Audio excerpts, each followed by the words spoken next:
Hello guys, welcome back sa ating channel NLEX S-Line Connector Update May 15, 2024. Ito po muli si Skywalk TV at itong ating pinaka-latest update. Dito po yan sa may Skyway Stage 3 na po tayo. Yan, ito na po yung pinaka-endpoint mga kababayan na magduduktong dito po sa may NLEX S-Line Connector. Going po to sa may south na po. Going to Makati, Alabang, yan. Yan po na nakaredy na mismo yung pagdudugtungan mismo ng Skyway Stage 3 at NLEX S-Line Connector. Meron po tayong ipapakita dito ng mga pagbabago na kanilang ginagawa. Ayan, may mga good news na tayo dahil yung mga bahay po pala ng mga nakatira dito ay hindi po pala lahat yan gigibain na ating ipinapakita. Yan, saan po dadaan yung kanilang pinaka last part dito? Ayan, dadaan po dyan, din yan po mismo sa may gitna. Yan dito sa may gitna po pala sila dadaan, na hindi na po magigiba lahat ng mga bahay na nakatira dito.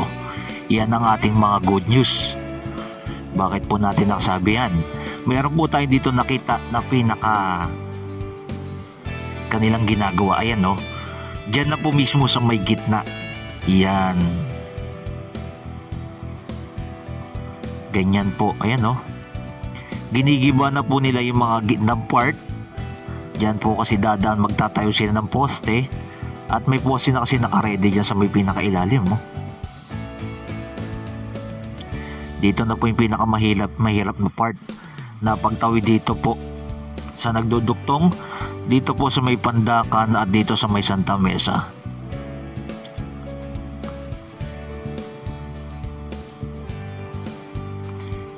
Yan, salamat sa mga nag-like, nag-share, nag-follow ng ating pinaka-latest update at tuloy-tuloy ang ating pagbabalita sa iba't ibang lugar upang mabigyan kayo ng mga impormasyon at mga latest na kaganapan ng pagbabago.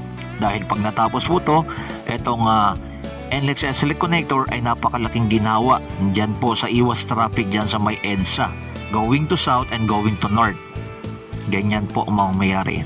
Yan, nakaredy na rin po yung mga poste dito po na ating ipinapakita sa inyo. Kaya nagkakaroon dito ng mga moderate traffic kasi ginagawa po na po nila dito po yung double decker sa may gitna.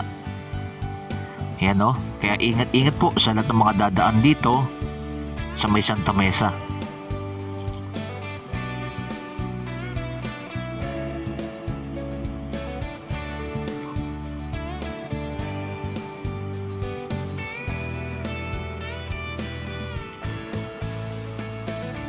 Yan, ganyan na po ang ating mga masasaksihan dito. Ito na po yung double decker na ginagawa po dito.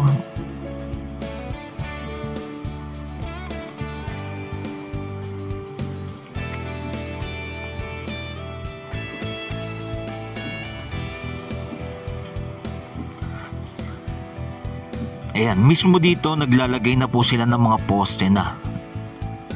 Ayan, may mga gumagawa. Papakita rin po natin sa inyo yan.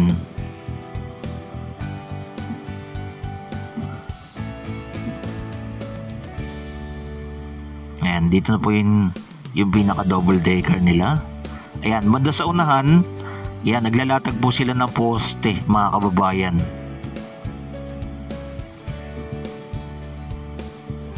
Ayan, nakuha na po natin ang ating drone shot. Ito na po, ayan, nagkakaroon ng moderate traffic dito sa area na to kasi hinarangan po yung kabilang side na going to southbound.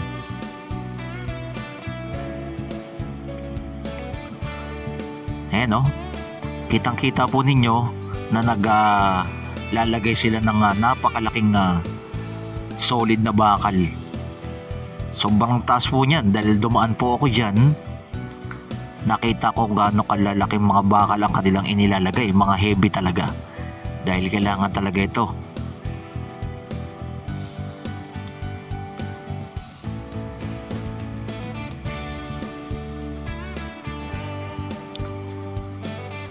Ayan may mga nakaredy na rin sa baba ng mga bakal na kanilang ikakabit diyan sa area na dyan mismo.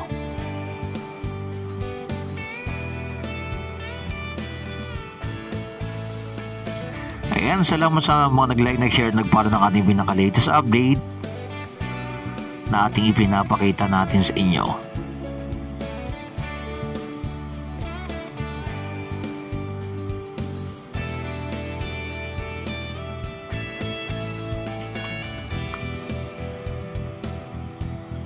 Yan po.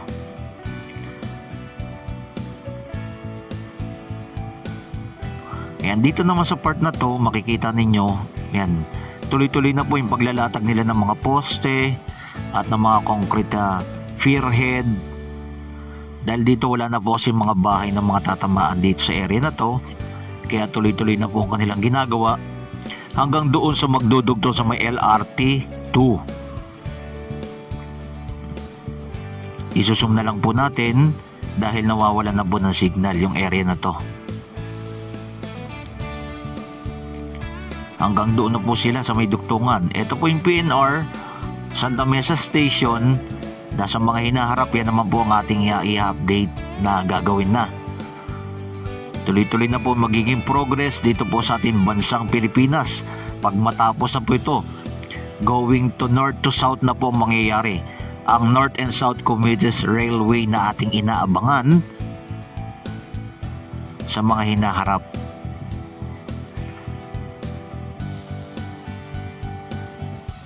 At napakabilis na po na magiging biyahe dyan.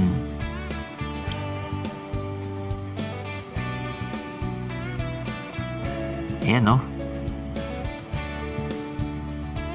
Ayan, dito sa area na to, marami na kanilang nailatag ng mga poste dyan at tuloy-tuloy na po yan. Hanggang dyan sa may LRT 2. Kabilang side ay nagagamit na po yan. Bali dito na po sila sa may pinaka last part. Medyo matatagalan sila dyan dahil dyan nga po sa may ilog, no, na nagduduklo sa may Pasig River. Ayan, yan po ang ating mga latest update ngayong araw na to. Ito po muli si Skywalk TV at tuloy-tuloy ang ating pag-update. Maraming salamat sa ating mga viewers, subscriber na lagi nang sumusuporta sa ating channel. Keep safe palagi and God bless sa ating lahat. Mabuhay ang ating bansang Pilipinas.